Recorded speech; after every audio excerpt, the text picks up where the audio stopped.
you saying that? This is a real series, baby.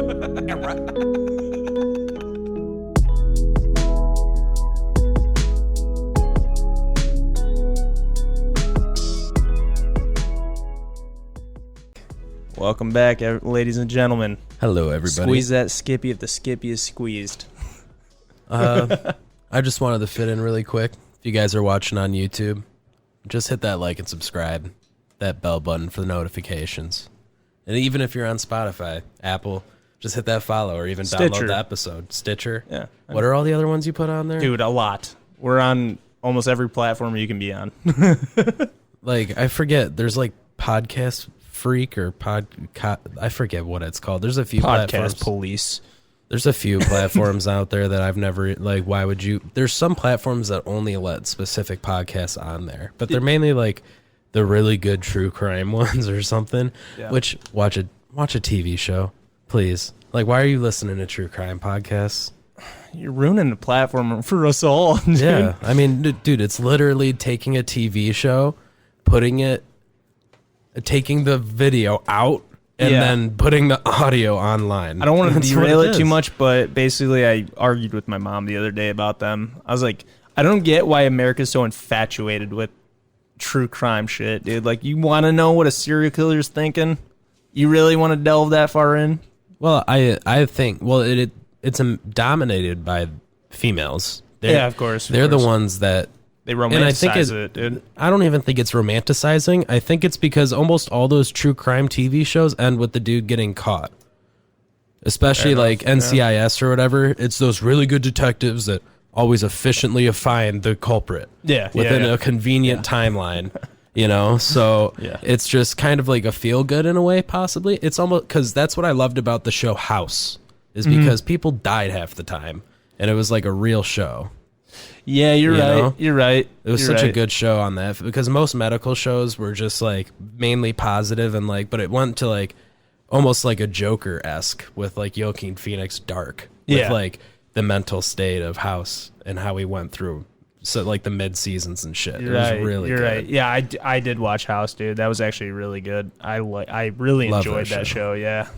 I didn't watch it like religiously, but I want to go back and watch it now that I have a mature brain. Yeah. Compared to when I last watched it. So you ever watch Monk? I've heard that only good things about Monk, and I watched probably like the first season of Psych because one of my friends at the time loved it and had it on his the first like iPod video. Oh yeah. So we classic or the video, whatever. Yeah, we would just sit up at night and then we'd like lay in the same bed and put a headphone in each ear. And just watch it on that. That brings back 2-inch by such 1-inch good memories, dude. TMI, bro, but I put a lot of porn on my iPod video, dude. Like going to like Cedar Point on the trip. I'm like watching porn, dude. My teacher ended up like looking at it. He's like, I'm confiscating this. And I'm pretty sure he looked at the porn, dude, because when he came back, it was a totally different picture, video or something like that. Were you just staring at him? Staring at what? Don't tell me you're that kid beating off on the bus. No. I was just looking at it. Okay. Dude, there was this really hot WWE diva. Her name is Ashley Massaro. Rest in peace. But she actually died like recently. I just found that out the other day, dude. Because I was going to look at a porn, dude. I was like, I haven't revisited this in a long time, dude. So I went to go look. Or no, maybe I was just looking WWE shit up. I'm uncomfortable. I know, dude. What a way to start off the episode. Anyways, this is like H3 racy right here. Just starting off with controversy as we go. But anyways, to finish my opening statement, I guess, because we got off track, was check out our Instagram at the Surreal Series. Twitter's at series _ surreal. We got our Facebook page, the Surreal Series. You can look that up and give it a like. Yeah. We also have a subreddit with the Surreal Series, but I don't know who the fuck uses that. Apparently, people don't use that. Well, I love it. I use it. I mean, no one else I know does. Maybe when we, get a little bit of traction and, people start throwing us. I don't know how to use Reddit, so I want to show you. We can actually next Wednesday when we'll sit down. Yeah, because I have a plan that we should do for next Wednesday. Yeah, I got you. And editing a lot of our YouTube videos. I got you. And yeah, that's also another thing, guys. Check out the cool things that we're doing with our YouTube and even our Instagram and stuff like that. We're definitely revamping it and making it a lot more exciting.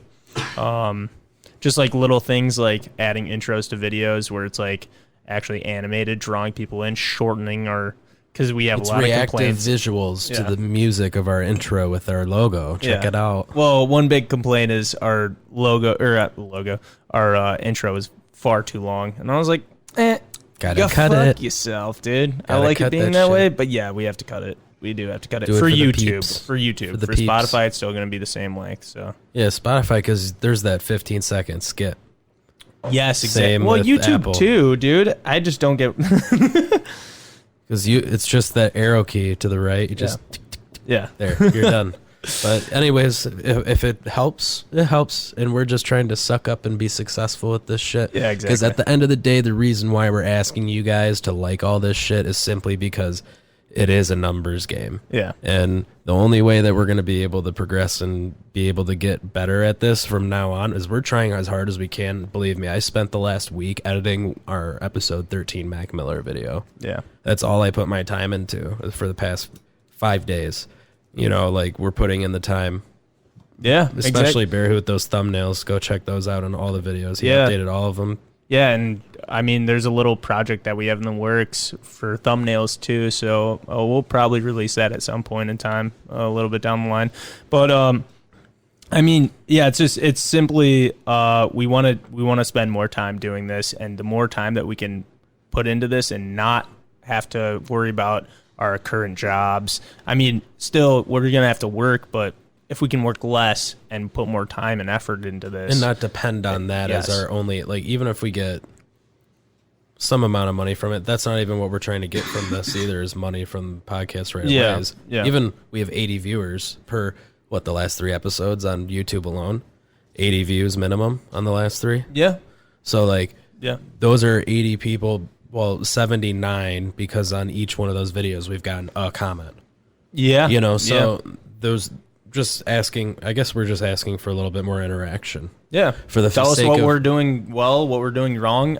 Whatever. Anything. Yeah. Like, I mean, if you come off as a dick, like somebody on our latest video with Adam Mikowski, not gonna lie, he commented gay with 2 Y's, took it down because I don't want did somebody you? to look up on our video Yeah, yeah. and have that be the only comment. Yeah, It doesn't yeah. offend me, Yeah. but I don't want was somebody it somebody coming, we know? Because I didn't. I didn't Who cares? recall the Who name or cares? anything. Who cares? Even if it was somebody, if it's somebody we know, fuck you. Yeah, because yeah. that doesn't look good on the video. Yeah, exactly. You're trying to be funny, you're not. Yeah, so exactly. move on. Yeah, we're small time YouTubers right now. I mean, really, like any insult's gonna, I mean, kind of blow up on us for, you know. Yeah, it's just not cool. Whether you know? it's a lowly insult like gay with 2 Y's. yeah, exactly. Like, come up with something better, dude. At least, Yeah. maybe you'll stay on the comments. Yeah, like if it was a clever insult, maybe I'd keep it because Yeah. it's pretty funny. But Yeah. you know, just like that could even like be golf ball offensive. through a garden hose, dude. Okay,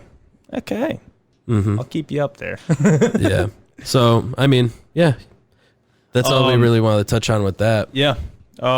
Today's episode is brought to you by Wolves .com TM / the Surreal Series. / the Surreal Series. Enter that code. Trevor's butthole. Mm-hmm. You know what's funnier than 24, Patrick? 25. I don't know what Anyways, that connection was, but I don't know. Just me just saying some really. you're just cool- trying to fill something, distract. No. What are you doing? It's just the The feng shui. the feng shui of it, I guess. Inappropriate to just good, Yeah. decent family humor. I thought about something too that I wanted to kind of throw out there. In our intro, I'm sure you guys hear 2 people that is not us, and we haven't said this yet. We've said who it is. Have we? Quite a few. Like Okay, maybe in the beginning maybe episode. first 5 episodes. It is Matt is doing the eret in the background, and it's his brother who is also on episode 12. Or Yes, the 12. Ginther brothers. That, and he's the one that does Surreal Series, baby. I can't even do his It's the voice because it's so Surreal fucking, Series, it's so baby. deep, dude. It's so Yeah. deep. I got to see him today when I picked Matt up and talked to him for like 20 minutes. Hell It was yeah, nice. dude. Great I guys. was happy to see him. Matt's in here. Tom's in here. We're doing the damn thing, dude.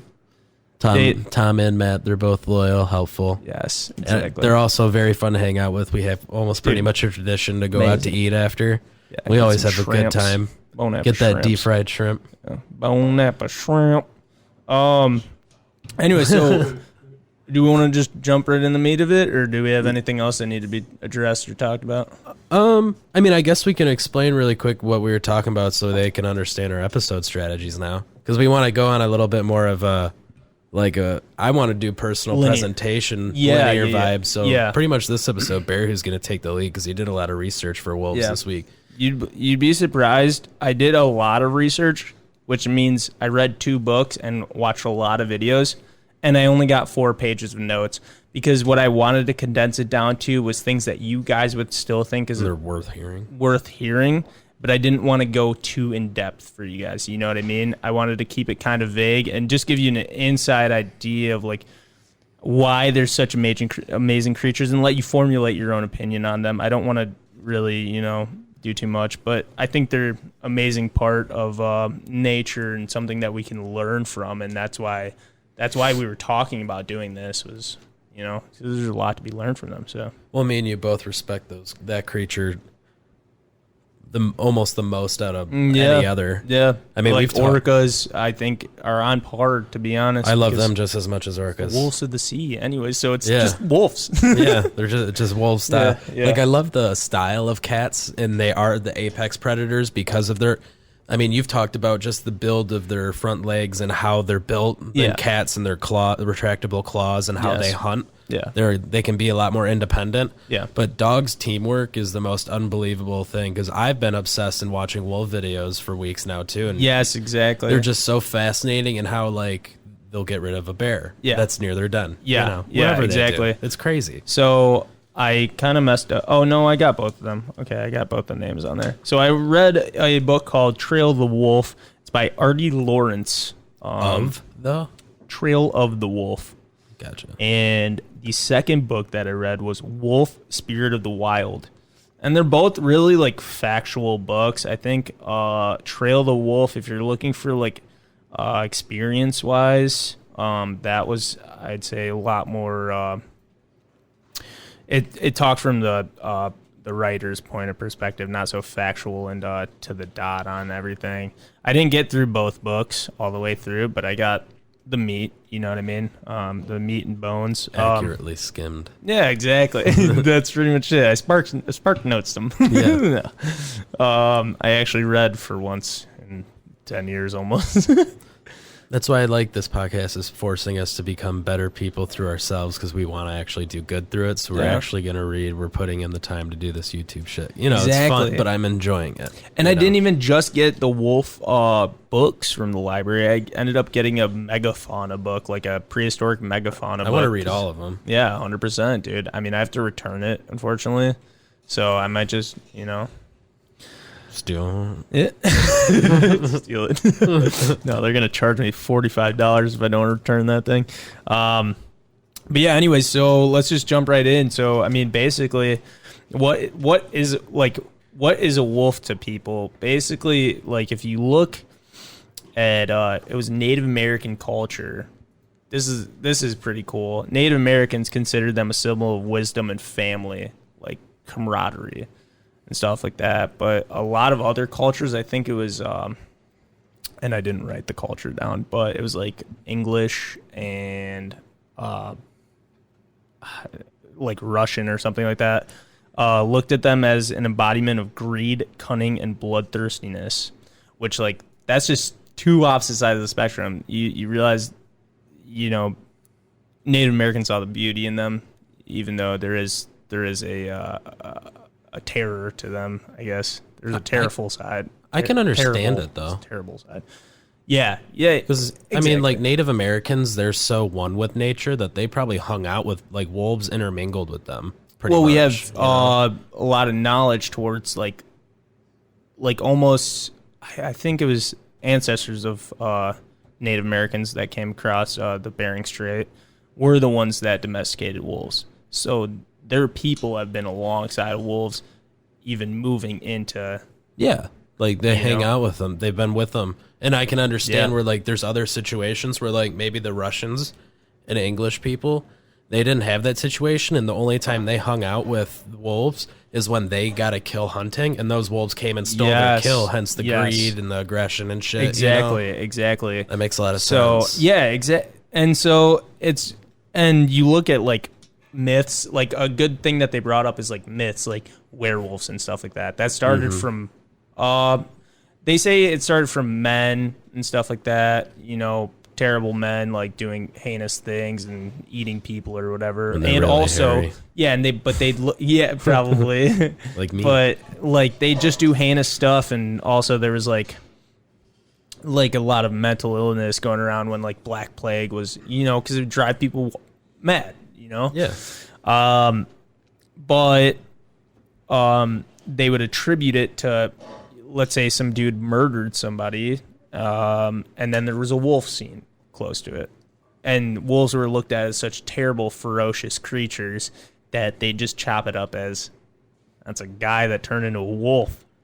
It like, that's all they thought. They didn't think, oh no, this wolf is just, you know, I'm just chilling, just doing its thing, right? I mean, up till like 100, 150 years ago, people couldn't explain anything pretty much. No, exactly. Supernatural explanations. What was that? You know, fire in the sky.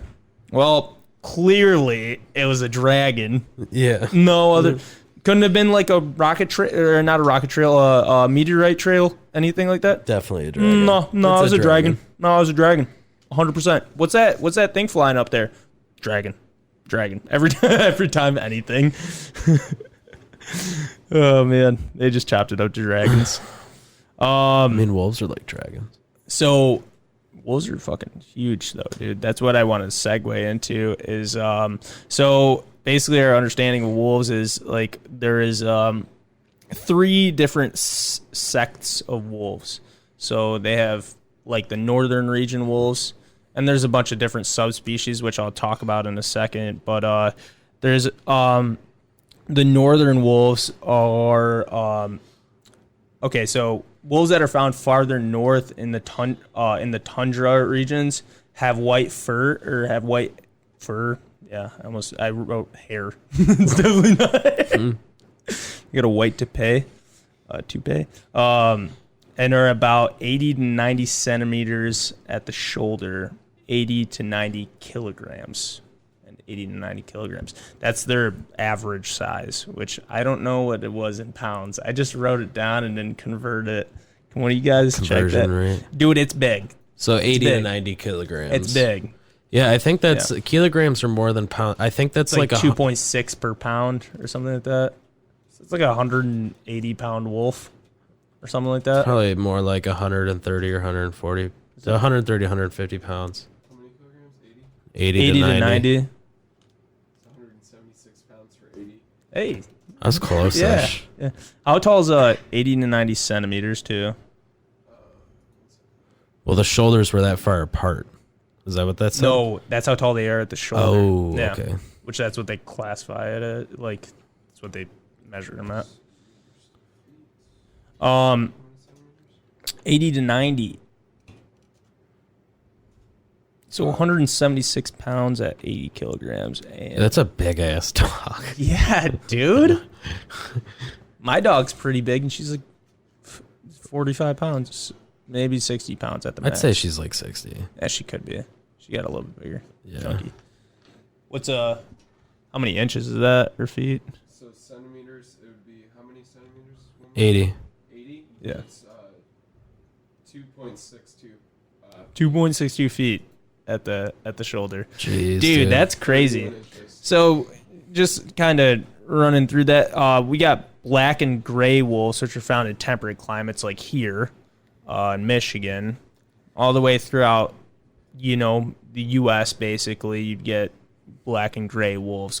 Blacks are anomalies, but they're actually more likely than not seen as the alpha male because they do have a stronger dominance based off their color. Yeah, I saw that. It's like alpha male. I saw a documentary. It was like the female. Yeah, was one of them was black, and the male ended up choosing the female. Yeah, because she was actually physically less superior than the females. But I think the coat was more attractive to him. So of course, he chose well, they that picked the superior female, and that's going to be scarier. That's going to ward off any predators over.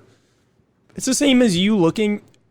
Humans naturally interpret black versus colored in that way. Same as you looking at a black panther versus a leopard. Well, it's almost like It's almost like a mask in a way because it's like hard to see. Yes, it's terrifying. We're Yeah. afraid of things that we can't see. So when, Yeah. so if a predator is approaching you in the middle of the night and it's a black panther, you're not going to be able to see it. You might be able to see it if it's a spotted leopard. You know, Yeah. same thing. So they hold a lot more severity that way. And then we have the final ones, which are wolves, and like they're actually a totally different species. They're red wolves. They are wolves found in the southern region. They have reddish brown hair and are smaller, 30 to 35 kilograms. So in comparison, that's about 90 pounds to 100 pounds. Far, far smaller. So, yeah, pretty much with like any animal genus. Yeah. The warmer the climate, the smaller it gets. Of course. So, and then 60 to 75 centimeters at the shoulder. Not a lot shorter, but definitely the mass is a lot smaller. A leaner dog. Yeah, of course, dude. Which I would punch one of those in the face if it attacked me, dude. I wouldn't be able to do anything to the northern wolves, dude. Have you seen, like, a close-up of a wolf's teeth alone is terrifying. Dude, they're horrific. They're horrific, especially when they grin and like snarl. Dude, that's enough. Like when dogs do that to me, I'm like, ah, shit. Mm-hmm. When Tank does it. If it's a wolf, dude. Oh man. So like, kind of what I went over. When we see wolves in literature, they're described as illustrated. They're described and illustrated as stooped or hunched over. They are doing this when they're planning a defense. So, when they're like circling like a bear, like let's say it came out of their territory, and you always see them like, they kind of look like hyenas, like, like their shoulders are higher up than their head. They dip their head. They kind of put their ass like under their back almost. Make them like look bigger. Yeah. They kind of swell up. So that's another reason that they looked at like that is such a feared animal and stuff like that, and why we looked at them as like werewolves and stuff like that, because they had those humanistic characteristics. When they scoop their ass under, it almost looks like a human. You know what I mean? Like a human kind of forming into a wolf. So that's what we attributed to it. Can't really speak on that, like, for sure that's what it is, but that's perhaps what is. Yeah, exactly. Maybe. Exactly. And here's another thing. Wolves have two coats. Outer coat protects against dirt and water. Inner coat is waterproof. That is meant for thermoregulation, which that'd be fucking sweet if we had. Right. That'd be so cool, dude. I saw there's this really cool, I think he's a National Geographic photographer, and he was in the Arctic watching polar bears, and he had a thermal cam. And the only thing that showed heat was its eyeballs, its mouth, and like its paws. Oh, because they're like thermoregulating the hell out of themselves. Yeah, it's like so cool. Their whole body's just like cold purple. Mm-hmm. And it's so sick. That is so cool. I actually those thermocams. Mm-hmm. Dude, I want to show you this video. And for you people at home that are listening, look this up. Look up people farting on thermocams. Yeah. I've seen those. It's so good, man. You'll just see the cloud. People walk away and they're just like. It really lets you know what's left behind. Yeah, dude. Yeah, I was like, bro, that pushes through my pants. Yeah. That a fart. By the way, just a main bathroom etiquette tip. I think this is going to be a hinted theme through all of our episodes from future, because I think about a lot in bathrooms. Yeah. Don't use air dryers. That's literally sucking poop air out of the bathroom and hands. blowing it on your hands. Yep. Wipe that shit in your pockets. A lot of restaurants though keep it from outside air. It's some that do that. There's no air filter, man. Well, no, some use like outside air that comes in and pushes it through. I've never seen one of those, man. Well, they're just most of them are just on the. If you look, there's a vent on the side. I know. I've seen those, like the old ones. Like the either way, I'm not using it. Well, yeah. That's what I'm saying. Is like there's no way to assure that that's what they're doing. So, all right. Anyways, so back into it. In terms of the animal kingdom, they're seen as having the strongest maternal instincts, putting themselves in very strenuous situations. There's actually a story. Strenuous situations, violent situations to protect the puppy, protect the pups without cowering. So like there was this story of the author R.D. Lawrence was he was in the woods and saw a bear. He's had several encounters with wolves, but he saw a bear going for mother, the mother of the den, or the mother of the pack, and speak up. I got you. Basically, and the mother didn't cower at all. She was cornered, and she like went at the. I think she took chunks out of the bear and everything like that, and ended up scaring it away completely while he's watching from 100+ feet away. That just goes to show you they're fearless when it comes to protecting, their own. So they'll even do it for the sick and elderly, which is amazing. Their hierarchy's so intact. I found that so fascinating. Yeah. Like the sick and elderly pretty much are kids. Like, yeah, they know that they can't provide hunting or any supply for the tribe, but they have the right to food. Yeah, they have the right. I actually have. So the hierarchy. Let's go through that real quick. You have the leader. That's your alpha male. And then you have the warrior class, which is right under that. I'll go through what all of it means. Then you have the mother under that, guardians under that, wolf male. It's called a single male is actually what it is. Well, it's the. Hey, I think I know which one that is. Yeah, it's like, called a single male though. Is it just called that? Yeah. Which is single white male, 40 years old. And then that's you have the Steve Carell of the Wolfpack. The fucking the 40-year-old virgin. Yeah. The signaler, and then the puppy, and then sick and elderly are at the bottom of the totem pole, but are still cared for very much so. So they eat last, though, I think, the elderly, because they know all the other ones need it. Well, yeah, but they still probably leave them do. food. I didn't see anything about that. I think that was in the documentary I was watching, like that specific pack, though. Like, yeah, the elderly knew they ate last because, they want to let them live, but they know that the kids need to grow. Yeah, and the exactly. warriors and the alphas. Well, that amazed me, man. Was that they have like such a like an awareness of passing on to the younger generation. They're so aware of the younger generation that it's like uncanny. It's not like any other animals that you see. Like it's kind of like almost fend for yourself for the younglings and stuff like that. And like proving their worth. Yes.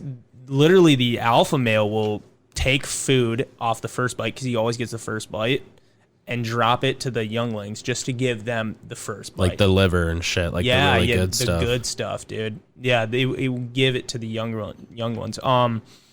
So I'm just going through like pretty standard facts first, and then we'll get into like I guess specific. Do you want to finish like the purpose of the ranks though first? I guess. So let's do that. Yeah, let's do that. So the leader is the wisest and strongest male. Pretty much chosen by asserting himself. There's no like we haven't figured out like how they communicate it and how it's just, but he's the largest, strongest, and I guess wisest. I don't know how they really judge that, but I guess from what I've judged as like alpha males when they establish, because I really want to talk about this documentary because he documented that taking place. Okay. Like the actual roles coming into effect. Yeah, coming into effect. Which I don't know who decides it because basically the alpha male is known for giving up roles. So the leader also chooses the best female for himself. These two make up the alpha male and alpha female.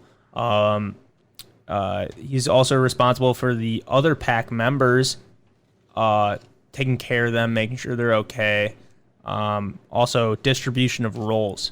And that's the crazy thing to me is like they are so smart and like we just don't understand. It's the same thing with orcas and stuff like that. Dolphins. Their communication. Anything. Their communication, we don't understand it. How they plan together like this. And like it's not like it's drilled inside. It's not like it's natural. Like it's not like in their genes. You know, they communicate to do this. It's not just like a inherent gene that's just like, man, it's already decided. And the roles change too. It's not like change. established. Yeah, Like they can change rapidly. So the leader can literally go to be sick and Omega. They can go to Omega. Yeah, well, yeah, he can get sick and then be at the bottom of the pole though, and then the second in command takes over, and if the leader ends up reviving himself, he's now actually second in command. Mm-hmm. He demotes rank. Yeah. But it's justified and it's smart. I mean, so basically he sets the roles so that they protect the habitat, like making sure that their den is okay and stuff like that. You know, he signs certain roles for that, and then also for selection for hunting, who's going to be on what side, who's going to do the flank, so that we'll get to the warriors. So also the pack almost always obeys him or her. Sometimes there's leaders that are girls, and that's been proven, you know, among multiple packs that we've studied. Females lead. Well, it's always the male, but if a male dies and female second in command, she's the strongest, whatever. You know, they'll adopt her as the leader until she finds a mate, and then that mate becomes. I remember reading is that it's the lead warrior. Yeah. He follows the wolf and pack, and then he ends up most of the time he'll end up filling place of alpha. That's exactly what it is. So. Sorry to take away that point. No, yeah, we'll get to that. We'll get to that. So the leader is actually, he's very friendly to other members, which you wouldn't expect. You'd think like grumpy old lion, you know what I mean? Like head of the pride kind of thing. No, very friendly to other members. Plays around with the young. Does certain things like that. Training. Does like little training things. Like wrestling with the kids sometimes and like whatever you mean. Yeah, and they chop it up to him being so friendly because he doesn't really face any competition. He is the elite, you know what I mean? With everybody else, it's like they're in this middle ground almost, where it's like they feel pressure from the top, or they're proving to him. They're subordinates to the top, and they're pressuring the bottom, and they're trying to almost climb this social ladder. It's a dog eat dog world out there. Yeah. But they're a lot more tame about it than humans are, dude. It's like actually ridiculous how much we try and like push people down. They don't really try to like push them down. It's kind of just like they keep them in check. I feel like it's mainly emphasized around their feeding. Yeah. And then from there, it's pretty much them taking on their own responsibilities and doing their thing. Yep. So sometimes I already talked about this, but it's worth mentioning again. Sometimes he distributes his share of the food to the puppies before he eats. So that's amazing, and he always gets first bite. So then we go on to the warriors, which are the next down from the leader. They're quote unquote the backbone of the pack because they're wolves of both sexes and provide food and safety to the pack by taking on external threats if they arise. So if let's say another wolf shows up or another pack or a bear tries to eat the cubs. Yes, they're the first ones to be sent while the other ones retreat. The leader does not go with, which is weird. He does not go to defend the pack. Only the warriors go. If an external threat comes into their territory, only the warriors go. The leader does not go. But if they're on a hunt, a leader leads the hunt, just not in a defensive way. So their senior warriors, that's the second in command. He is the I guess the wisest out of all the warriors. Plans and organizes protection alongside the leader. So he's pretty much a mastermind with the leader, dude, which is another, dude, it's just crazy. Like, I reading this, I was, like, blown away. I was like, they plan all these little things, dude, like before a hunt, and we just don't understand, dude. We just don't, and it's just so insane to me. They've had, thousands and thousands and thousands of years to develop this, and it's just exactly. People are like, oh, well, they don't talk like us. Yeah, exactly. So they're not smart enough to communicate. Yeah, they can't build things. They don't have opposable thumbs. Wolves have like a very dynamic vocal range of course, for specific reasons, which I'm sure you And have facts for. Yeah, yes, So, yes. Which we'll get into eventually. I don't want to bring up shit. I want to go in your order. No, actually, I like the way that we're doing it because it kind of like, I'll get through all of it. But so the senior warrior sometimes replaces the leader if he dies or isn't able to continue. And that being said, he becomes a leader. And like we said, that leader from before, the previous leader, does not climb back up to leader. The senior warrior is now... Is there a chance? Senior warrior barks like that. It's my chancey boy. The senior warrior is now the leader for good. Mm-hmm. Now the next down from that is the mother of the pack.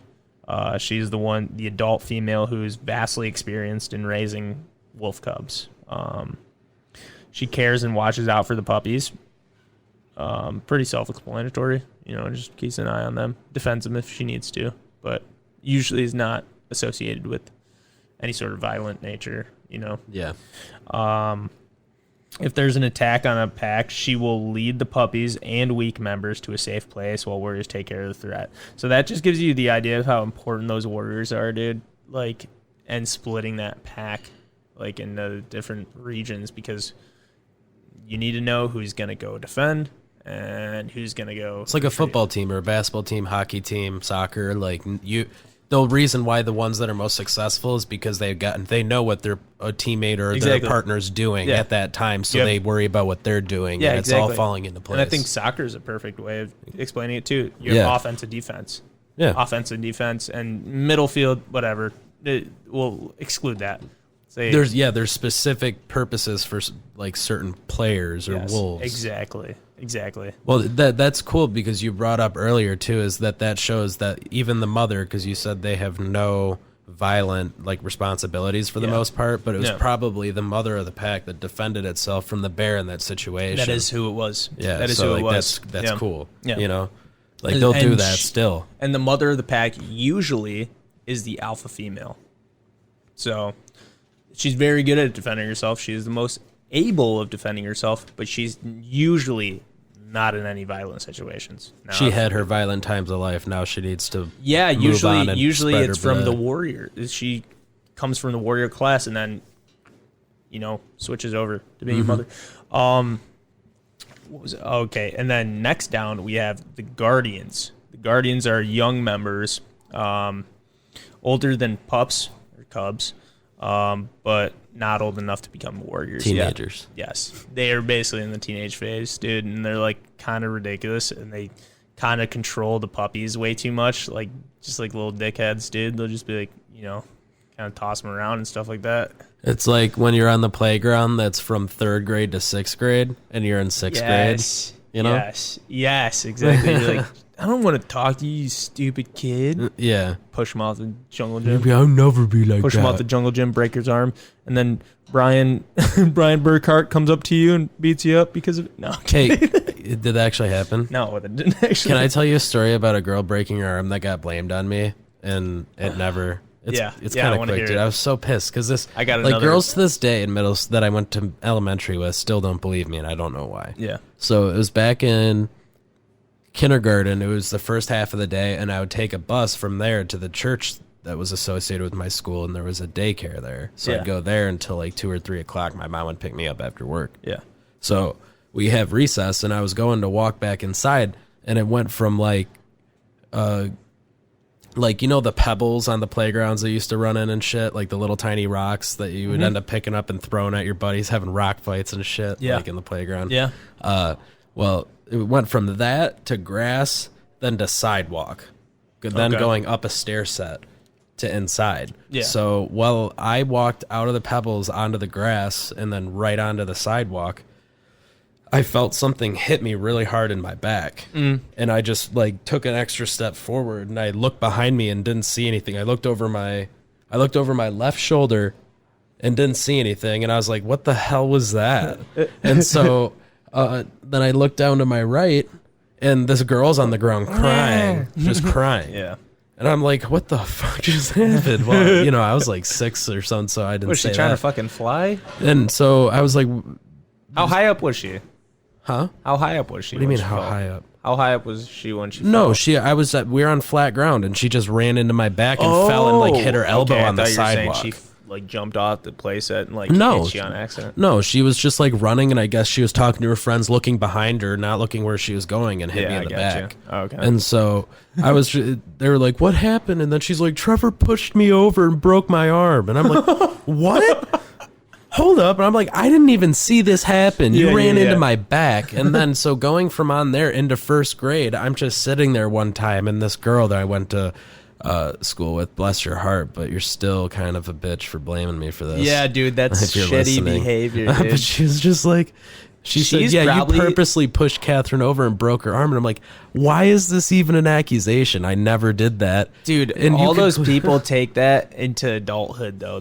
They'll have like very major versions of that kind of problem. You know what I mean? Well, Like, she was a good friend of mine too. Like the Oh. girl that blamed me for it. Like we've Okay. been friends since and stuff. But like for that fact, I even brought it up in like probably 4th and 5th and 6th grade, and they still never like.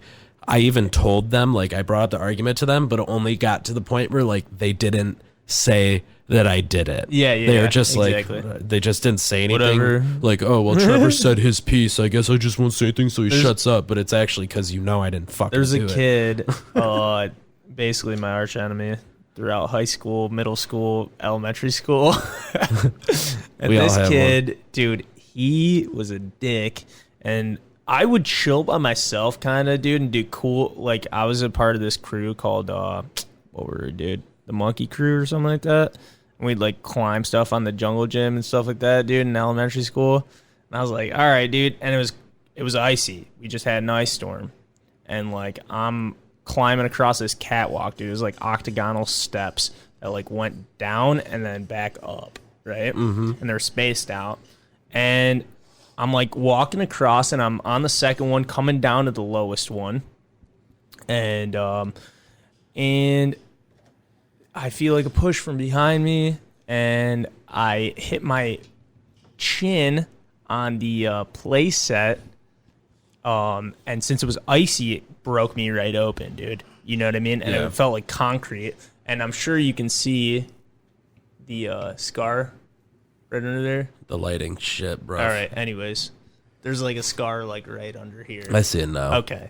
Yeah. So 'cause basically, I you're got knocked out. Patches of Houlihan. I got knocked out. I got super knocked out from that, dude.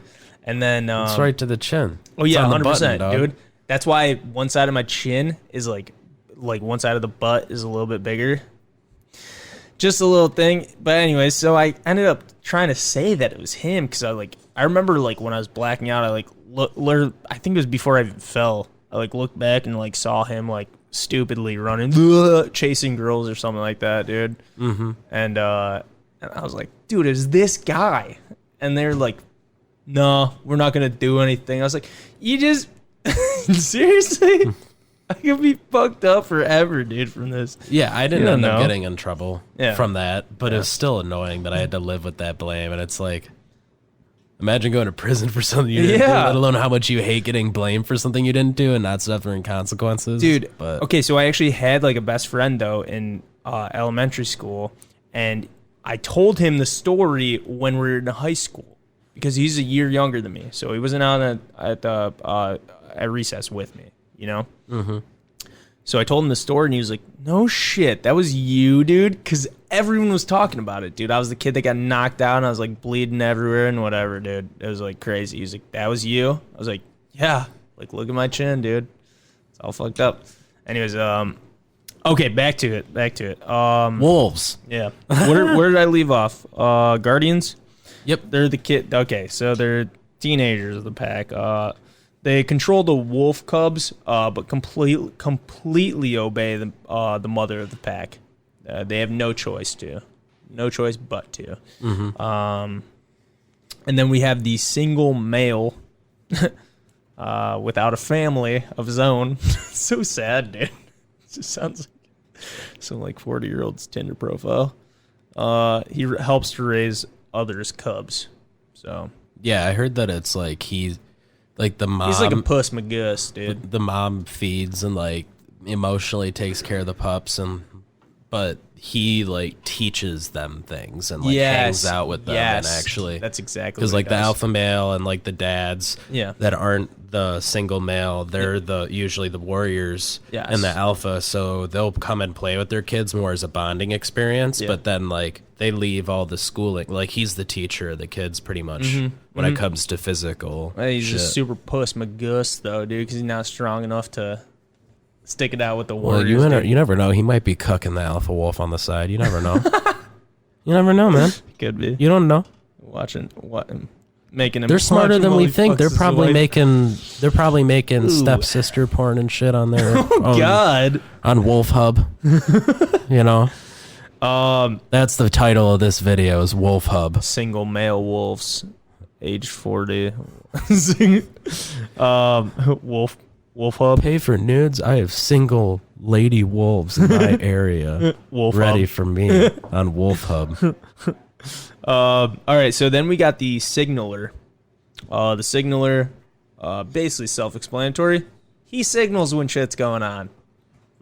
Not really. Didn't need to go any further than that. Yeah, dude. Basically, if a threat comes, or he's kind of a lookout for hunts too. What's a really important job though? Yeah, but he does not come on the hunts.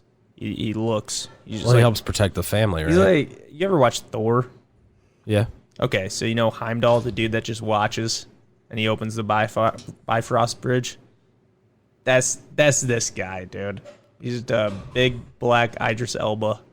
Well, he does. He says, "Hey, we're coming." Yeah, exactly. Hey, yeah. You can't even. He's the bear howl hoop. yet. Yeah. Yeah, dude. I would not be.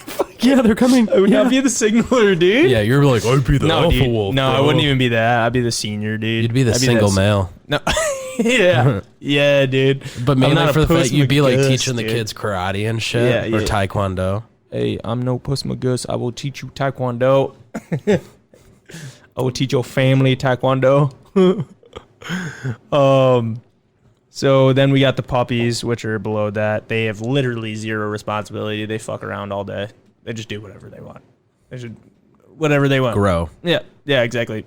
Basically, Because as a their puppy, only though, task is to complete obedience. yeah, as a as they puppy put though, the alpha will still read into their dominate, who's more dominant and timid and shit, and who's more explored. Yes. Because then that's how they'll choose which puppies they'll give that extra bite to and stuff rather than certain other ones. Yeah. Yeah, exactly.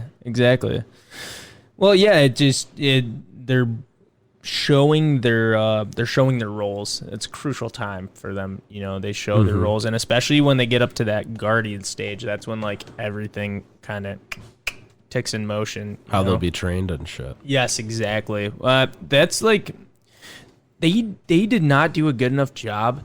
And I even looked up videos and stuff like that because I was curious about the Guardian role, because they just didn't do enough to say what happens. All I found was they fuck around with the puppies, they're kind of overly dominant of the puppies, and they'll be assholes to them because they're not getting the same attention that the puppies are. The same way that a dog does when you introduce another dog and you show them all this affection, all this time, energy, they'll get very jealous and do things to the other dog. It's the same kind of thing, but that's all I could find, dude. I was I wanted to know about crucial, how they really plan out who's gonna be next and what's going on. You know what I mean? I saw who's gonna be the next. The documentary I watched. How much more facts do you got before I go into that, because that's actually a lot what that documentary was about.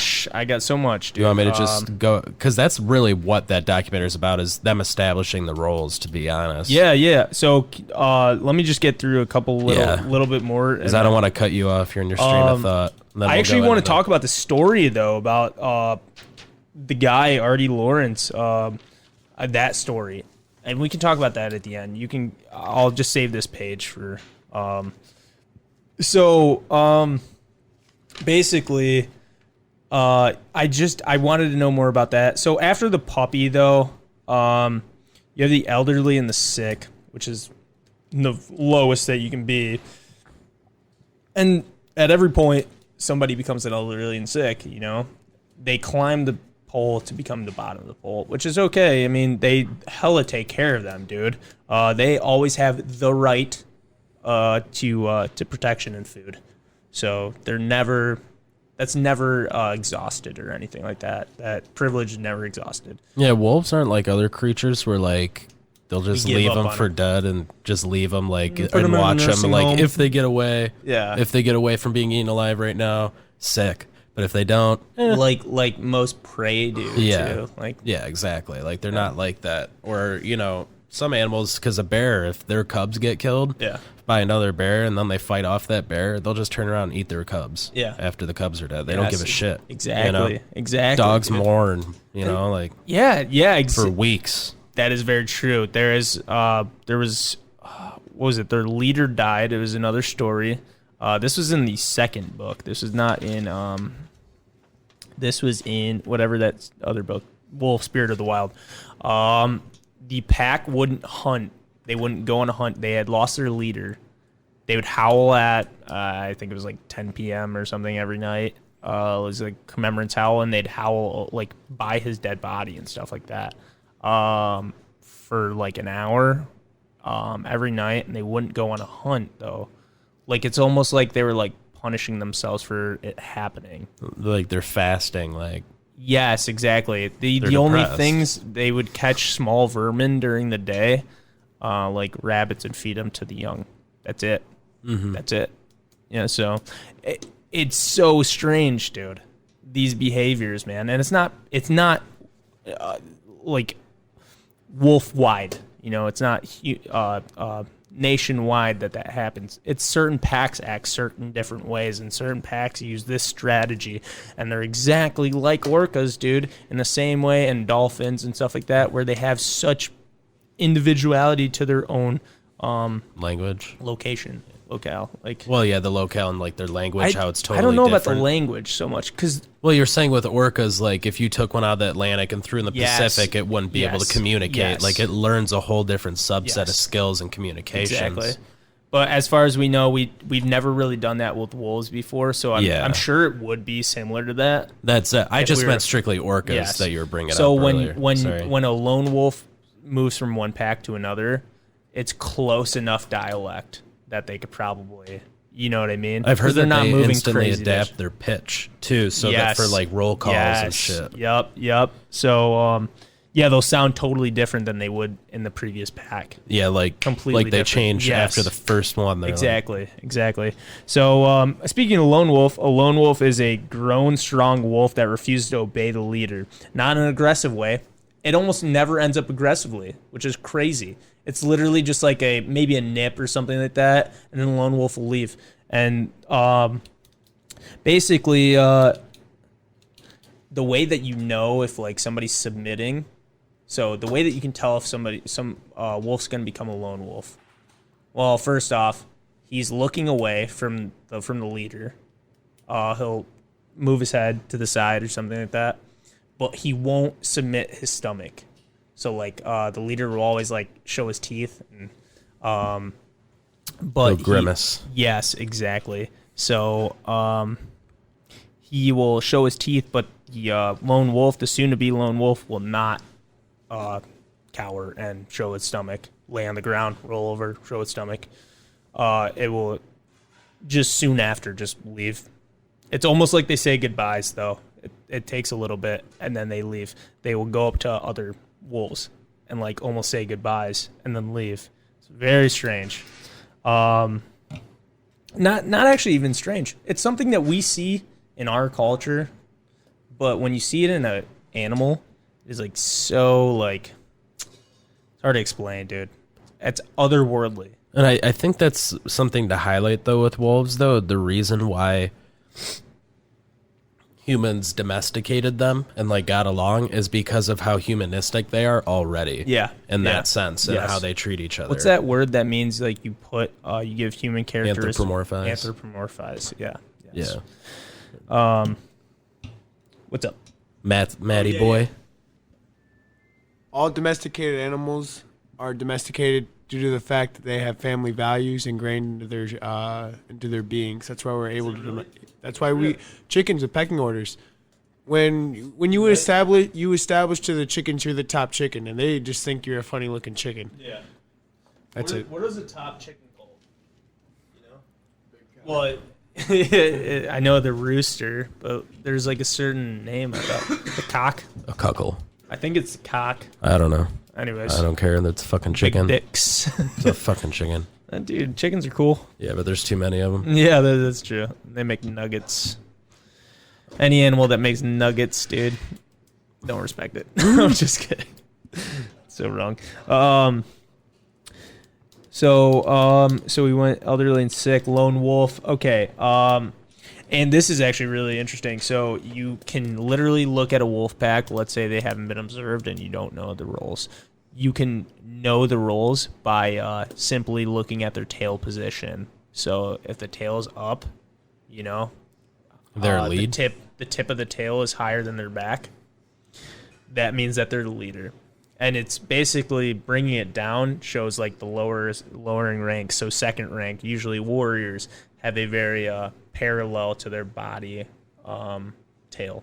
It almost stays like free flowing. You know what I mean? It's almost like a badge of rank or almost something in a way. Yes. Like, so you could be Yes. like, because if you don't see, a good way because of like thinking of it. even with the person you see every day, if they're coming out of a dark room at the right angle, you could not recognize them for the first 2.5 seconds they come out of that room. Exactly. So like if they're running and they see an even tail, like it'd be like, all right, so I should get a little bit to the side of him. Because Yes. we're flanking with against the alpha's trail. So, but if they see the alpha, be like, all right, I'm way too close to him. I need to get the fuck out of here and like get exactly, around. Exactly. You know? So it makes a lot of sense. Like they're so smart. Yeah, yeah. So And then fucking third smart. rank, these are usually like the sick and stuff like that. The female will also put her, the mother will also put her tail up like the leader. In a lot of occasions, it goes between second rank and leader. So she is basically the leader of the Because she's home often base. an alpha female. Yeah, exactly. So third rank, put their tail down straight. That's usually the sick. They have nothing to really cower over.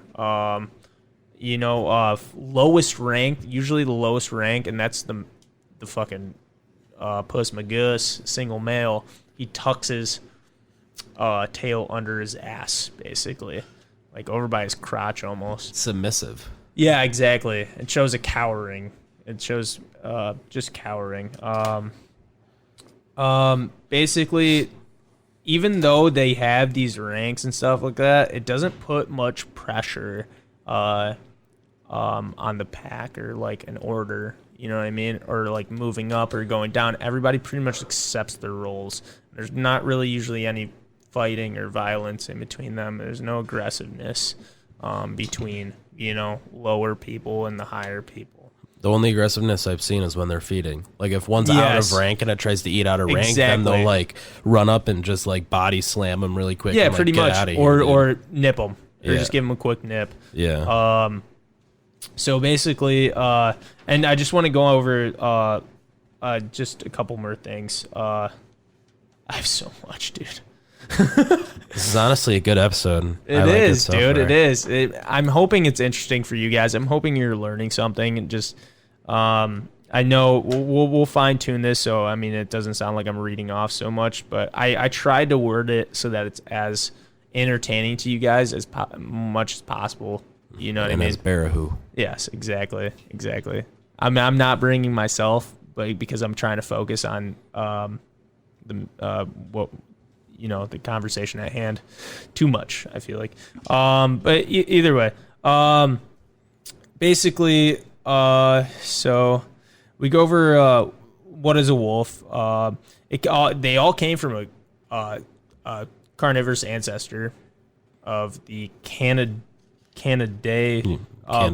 Canada? Cananae family. So Canadae is actually wolves, foxes, everything that's in modern day dogs and stuff like that, or canids, you know. So that's Canadae. Cananae came before. So they actually came from a creature called Tamarcus. It was a little bit smaller than a wolf is, and it was pretty gross looking. That's what I have to say. It's pretty gnarly looking creature. But like even dire wolves came from them. Just move that yeah, water, I know, dog. dude. That's sketching me up. But like even dire wolves came from that Tamarcus creature. Dire wolves, like if you guys think about dire wolves, usually people associate them with like prehistoric animals. They're actually not. The last dire wolf, I think, was a little bit over 1,000 years ago. How big were they? Like twice as big as wolves? They were actually same height at the shoulder as the large ones, as the tundra-sized ones. Oh, okay. It was their mass that was significantly larger. They had a lot more thick muscle. with two C's. Dude, fuck yeah. Maybe they were just a tiny bit taller, but as far as the specimens that we've seen, dude, their mass is like, they were like up to like 250 pounds, dude. Like kind of big. You know what I mean? Yeah. Like Big Bubba. You know what I mean? Dude, like, yo, dude. Well, if you watch Game of Thrones, you can see how badass they are. That dog gonna rape. That is not an accurate interpretation. I don't care. Yeah. They're called okay, dire all right, wolves. fair enough. But they're not still that badass. big, dude. They're definitely not that tall. Well, Because they're those fuckers theatrical. like ride them, dude. They don't ride those wolves. Do they not? No. They look big enough to ride. No, they're severely bigger than the children, but they're not even adult. Okay. They're not even as big as the adults in the show. Can you tell me how big a dire wolf is? Yeah, I got them pulled up right now. It says the dire wolf was about the same size as the largest modern gray wolves, so obviously the average gray wolf is not going to be as big as the dire wolf. But it said weight on average is 60 kilograms, which is 132 pounds. And, it's not really telling me how big it is. It's only telling me its mass, but that probably just because it's, you know, the same size as, like, a large gray wolf. Yeah. Like, I'm assuming the average dire wolf is that of the size of the largest gray wolf. Yeah. Tom just pulled it up for me. It says the largest northern wolves today have the shoulder height of 38 inches, which is 97 centimeters, and a body length of 69 inches, which is 180. It says some specimens of dire wolves are smaller than this, but some are larger. So I guess it's a basis thing. It was probably an all-around bigger creature, but we have wolves that compete with the sizes of some dire wolves. So I think that's what it was. But they were significantly larger in mass. That's, you know, there's a reason why we look at them as such bigger wolves. Mm-hmm. Anyways, Canadae is split up into 16 generas, making up 36 distinct species, whether that be a fox, a wolf, a coyote, a dog. A dog is all one species, guys, by the way. All one species, from a Chihuahua to a Greyhound. Or a Great Not Dane. Great Dane, that's what I meant. Yeah, it's cool because 99. It's like 99.5 to 99.6% of the dog genome is you can't change it, but then that last 0.5 to 0.4 is what you get all these different breeds from. Which is incredible. You Right. don't see that kind of in any other animal. In any other animal on one species. Dude, I mean, breeds are classified as like a subspecies. It's all the same species. It's just a different. Yeah, it's a breed. it's a subspecies. Yeah. Though. So subspecies. Yeah. It's like a minor subspecies, and they can vary greatly, which is ridiculous. You don't see that among any other animals. So, and then we have 3 subfamilies currently that exist of Canadae. Basically, I just want to jump into the species of wolves. So you have gray wolves, which are the larger, and the red wolves, which I was talking about, are in South America and lower regions, more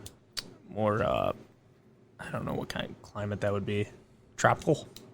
Yeah, Not tropical to yeah, deserty climate. Arid climates. Arid. Yeah. So a lot of subspecies. This is really interesting to me. So they say that there's like 36 subspecies, or not 36 subspecies, quite a bit of subspecies of wolves.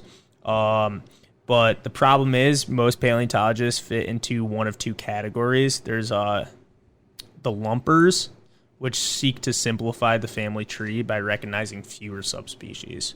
So if there's like a difference in genome and stuff like that, or like this group has a trait like this and they look a little bit physically different, they'll be like, it's still the same. Just don't classify it as something different. But then you have the splitters, which recognize too many. And it's just like, they'll have to go through and be like, no, this is the same exact animal. These two different bones are actually the same exact animal. But it was, this one's 5,000 years older. Yes, and it has a exactly. little bit longer legs. Because, or maybe the bone's a little bit more porous or something like that. Yeah. You know what I mean? It's just like, it's stupid things like that. So, I mean, in a perfect world, there would be a perfect paleontologist, but we don't have that. So, basically, yeah, I mean, that's really what I want to talk about. And then we'll go to Trevor's stuff and then maybe come back. And yeah, just, I guess that I watched a really cool documentary. I honestly forgot what it was called, but I looked up on YouTube. It was like documentary about wolves. And it was probably, I think it was like an hour and 36 minutes. Yeah. But it was so cool because it was this, he was some type of scientist regarding animals, and he applied to do this project in Idaho where he sectioned off like 20 square miles of land to establish a new wolf pack and monitor them for 6 years. So what he ended up doing is he flew in male and a female adults just to establish and gain trust with each other, and eventually started hanging out together. And then they flew in 4 children. I think there were 3 females, 2 boys, 2 girls. So they building a pack? Building a pack Okay. slowly. So when they introduced the kids, they all hung out with the male, and the female never took to the kids, and those male and the alpha male and female never trusted the dude either. That was like the photographer and filming them. I got you. So he ended up flying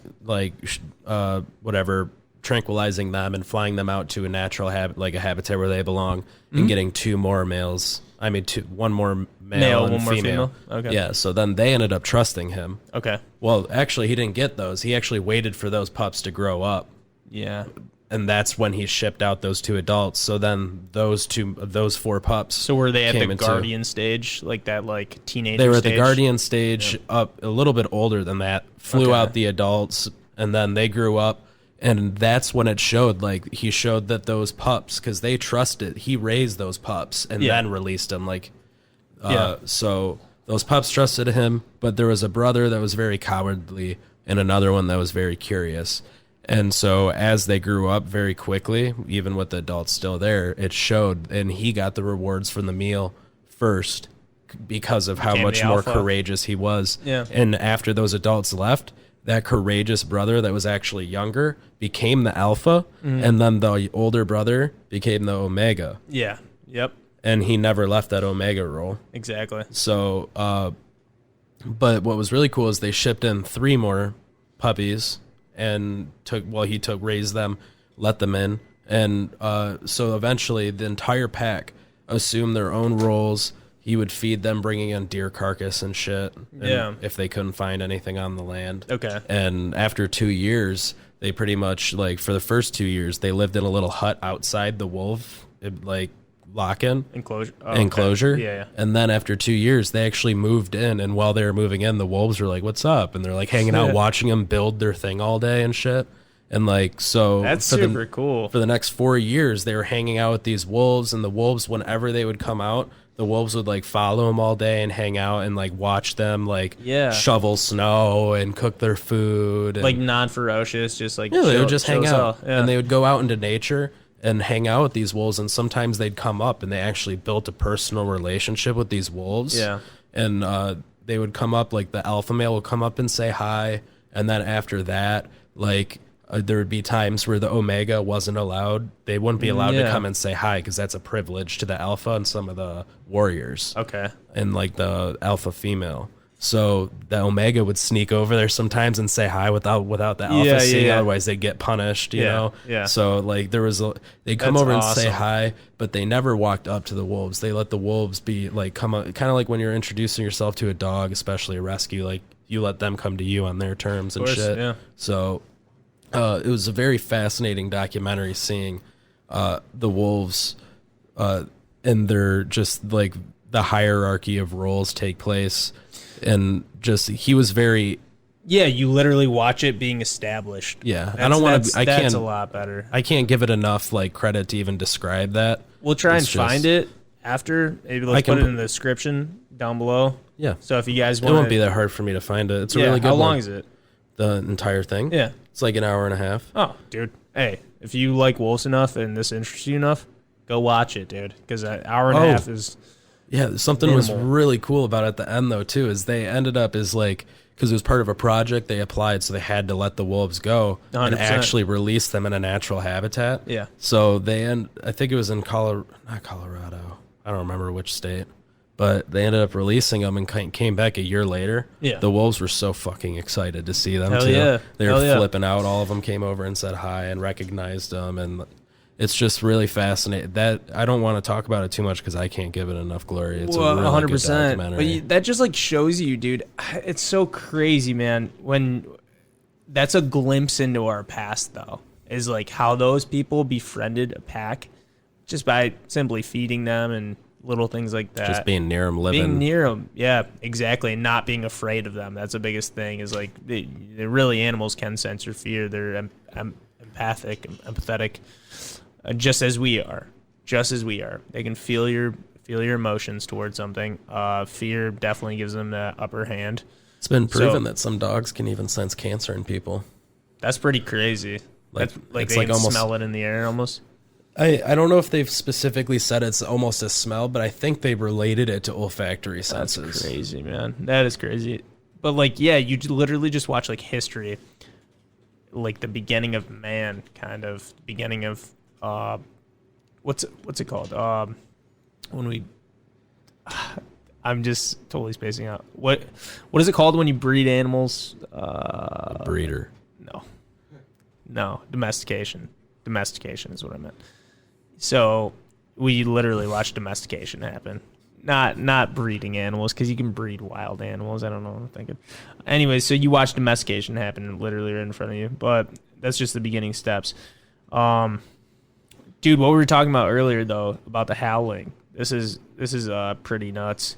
So, like howling can signal death, like I said before, about the pack just going crazy and, basically just howling every night and whatever. But also it can be a way of communicating over long distances, which we know. During summertime especially, they split up, which is really weird. So during the winter, they're very closely knit and live in a den together. And then over summer, they split out. And they like control wider territories, and they'll maybe group up with like two. It's easier to hunt too, probably. 100%. Cover ground, not as exhausting. Running through snow and shit. Yes, exactly. So it also means a danger signal for hunting gathering. So if danger's coming close, that's when that one guy. What's the one guy's name? The signaler. Yeah, the signaler. That's when he howls, or the leader will howl to commence a hunt. The singular or the signaler? Signaler. Did I say the singular? Yeah. I'm thinking about that single white male, dude. The Steve Carell. Yeah. The 40-year-old virgin. Michael Scott, dude. Michael Scott. Hey, no, he was getting it on the side. What do you mean? Throughout the entire show, he was getting tang. Yeah, but wasn't there an overlying theme, like, he just has the hardest time finding love, basically? Keeping love. Maybe that's what it was. Oh yeah, he was just getting like random. There was one time he was getting two bitches on the side, right, dog. You're right. And Jan Pam's and mom, Carol, Pam's mom, and then Pam's mom at one point, and then you're right. He was getting his Carol the realtor, Jan his boss, Pam's mom, and then did he date somebody else? He dated Holly, the HR rep, and married her. Also Jackie. He went on a date with Ham's landlord.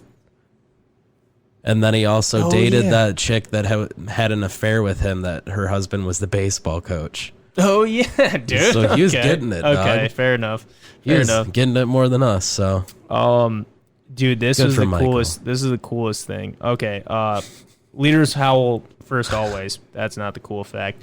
In winter, the pack howls to signal that the pack is actually at max capacity. They will not allow anybody else. That's for like to show like any lone wolves or anything like that are in the area. Don't come over here because there's probably going to be problems if you try and join our pack. Bug off, mate. Yeah. Get the fuck out of here, Brett. Fuck out of here. Yeah, pretty much after that, I mean, there's just like little things, and I strongly recommend you guys to like do research on this because it's made me really love them. I'm not going to go into too much more. Honestly, that's a lot of cool facts. Yes, exactly. I like 'em. And the last thing I want to talk about is the author's experience with the wolves. So basically, he was out, and I'm not even going to read from this. If I read from it, it sounds more robotic. Basically, he went out in the woods. He had just moved to Canada. It was like Alberta, Ontario, somewhere in Ontario. Okay, I gotta go back. I gotta go back to the notes.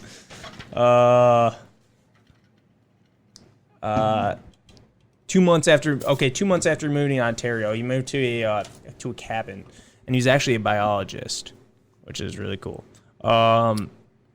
But he came from England, so he had all those myths and stuff like that. Preconceptions to what wolves are, and he had really never seen any wolves, even in enclosure or anything like that. Nothing. So 2 months after he moved there, he came from England, and he was surrounded by a pack of wolves one day when he was at a lumber site for himself. Like he would just like make wood and stuff like that to burn fire, and his neighbors did the same thing. Everybody did that up there. So he ended up, he's cutting some wood, looked up. There's a bunch of wolves surrounding him. Like literally, like he said, like 10 wolves. Dude, that's a horrifying sight, dude. I look up, bro. I'm like, oh my God. What the fuck, dude? Anyway, so he like stood his ground for a second and actually stood on top of the pile of logs that he made. Mm-hmm. He had made a decent pile of logs where it was about 5 feet tall. So he stood on top of it with holding his hatchet or his axe, like, and he like described like the sweat and stuff like rolling down his hands, and like he did that for 30 minutes just standing there while the wolves like would circle, and they'd come into the clearing for a second and just like dip back out, come into the clearing, dip back out. And he's like, dude, they're trying to get close to me. That's exactly what they're doing. And like, so finally he's like, enough is enough. I'm going to do something. Either I sit here and I get attacked, or I do something. And he started walking away. And the only like clear part that he saw, he starts going, and he like looks back and no one's following him. No wolves are following him. He's like, okay. Well, he ends up getting to his neighbor's log site, which his neighbor is there, and he's like, "Yo, man, dude, I need to borrow your gun." And so, gets the gun, loads it up, everything like that, puts rounds in it, walks over to his site. They're gone. But he had noticed he walked about 100 feet, east. And actually, sorry.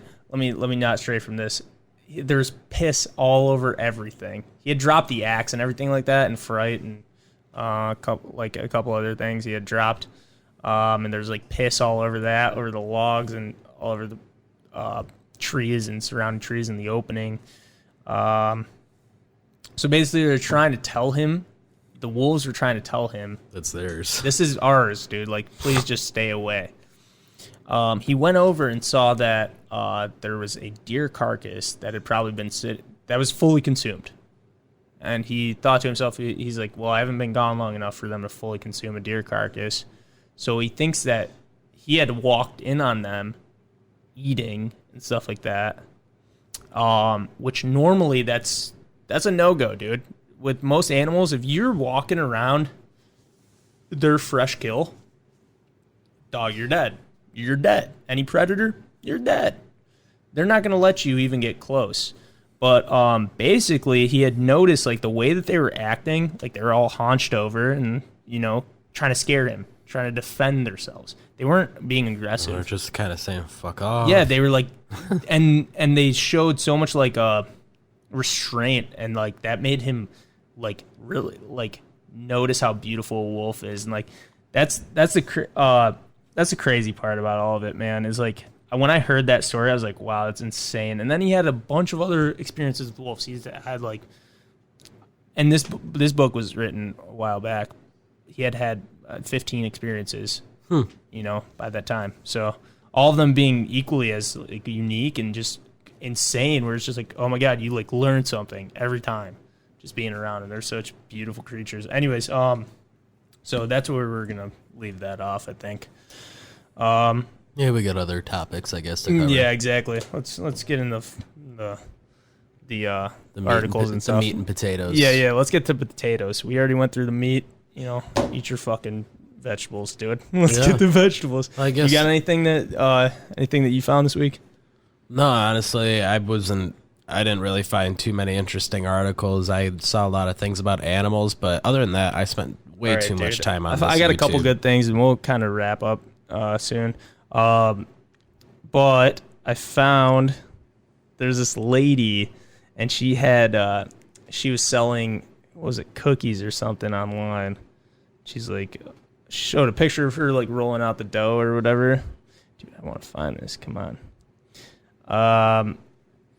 She showed a picture of her rolling out the dough, and there was this purple thing that was the rolling pin. Yeah. This is a dildo? Is a dildo. And some lady comments and goes, she's like, what the fuck? Like, why are you posting that? I want to find this so bad. Okay, here we go. I'll show you the picture. It's like and she's like, you're an idiot. It's obviously a vibrating rolling pin. Oh man. And it's so funny because the lady's name. Let Matt see that shit. He's right there. Oh wait. That's a straight up dial though. There's That's straight up. Something's a little fishy there. Yeah, exactly. So dude, it was so funny though, the relation that they made in this article though. They're like, her name was Peggy. Have you ever watched King Chicken of the Hill? Little? No, King of the Hill. Yes. It's like that's something Peggy would do, dude. she'd like accidentally like cook some cookies using like roll out some things using a dildo. Then she'd get really mad about it. What did she say? You've been rolling with the dildo? She said rolling pin. Why does your picture have a dildo then? Only an uncultured swine would not see that it's a vibrating rolling pin. That's called a dildo. It's called a vibrating rolling pin. That's the end of the text thread. But and I guarantee you it would be like the vibratings for shaking out the air pockets. It's like, dude, that doesn't shake strong enough. That doesn't. Yeah, exactly. And basically, I mean, that's really the only good one that I found this week. I think there's one more thing. I mean, there's a lot of hot topics going on right now, I guess. There's a mutant goat that they found in... Oh, that freaky goat, the Egyptian goat or whatever? Where was it? In India. Dude, it has like a human's face on it. And like people are worshiping it as a god. Oh, the painting? No, this is a real goat, dude. Like, look at that guy. He's got like little human face. It's a specific type of goat. It's that gets that face. Yeah, it's actually kind of their pride. They take pride. It's over in that part of the world. I forget where it's from. It's not. Is it an Egyptian goat? I forget. That was India that was taken. But That's the breed. That's what it's called. I forget what it is, but it has the face of a normal goat as a baby. Yeah. And then as it grows older, the top of its head Forehead comes forward like Okay. that. And it's just a really deformation, and like really rich Indian guys Love those. they love them. And like there was one that sold one for like 7,000 whatever over there, and then bought it back like years later because they regretted it for like $100,000. Are you kidding me? Yeah, because those things, they take so much pride in those things over there, but in reality they're useless creatures. Yeah, 100%. It does the job of a goat. Half as well. Not useless, but like they don't do anything more. Yeah. It does it half as well. It actually has a deformation. It's probably clogging. It's Probably like a pug. Like yeah, exactly, dude. That's so inhumane for the animal too, dude. Like that's not. We're purposely breeding them to have those problems and stuff like that. That's fucked up. They'll go to kill it. Also, I mean, dude, Tom, you want to come sit down for a second and talk about what happened this week, dude? Which obviously is a very sad thing. Make sure you cue up that mic. Which one is that?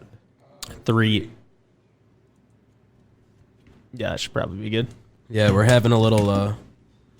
We're setting aside a special little moment right here. Yeah, exactly.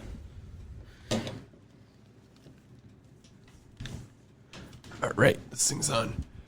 We at the Surreal Series just wanted to take a little moment of the episode 15 here to just say how we are extremely saddened by the death of the late basketball superstar Kobe Bryant. Yeah.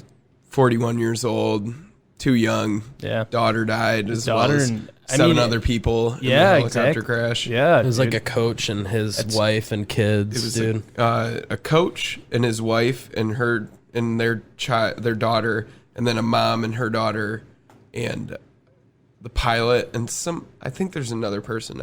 I sorry, I can't think of it right now, but yeah, they all lost their lives in a horrific crash, man. Yeah. It was a foggy I was day. talking to you, I mean, just before, I was saying, like, he seemed like such a great person. I obviously didn't follow basketball that much, but he Yeah. seemed like such a great person. Like, he did stuff for the community. I heard a bunch of stuff, and he seemed like such a good dad, dude. Like, all the pictures that I saw with him and his daughter. Yeah, that's the thing about all these things that have been coming out lately, like all these people's, like, how they're mourning him and like things that they're posting and stuff. This one, the one that really got me, it was this anchor on Sports Center. Yeah. I can't think of her name, but she was talking about, and it was the only time she ever met Kobe. She was like 8 months pregnant, and he didn't even talk about, himself or anything. He was like, how far along are you? Like, what's it going to be? And she was like, it's a girl. And he's like, oh, I love girls. Yeah. And how people would come up to him when he was with his daughter and it's like, man, you need to have a son, somebody to take the legacy with you. And, he was like, and my daughter would be there and be like, I got it. This is me. There was a lot of people who thought she would grow up to be not granted she was only 13, but be a WNBA superstar on the level of her dad. Yeah, exactly. So, I mean, it's really just horrific, man. And the whole... That is a tragedy. Him using helicopters when you hear, like, why he explained what he did. Yeah. The reason, saying that he wanted to be with his family more. I get it.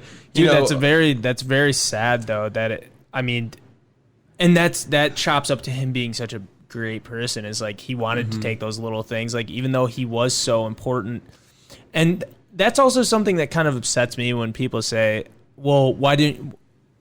It's not that no one cares about the other people. It's we haven't heard as much about the other people, right?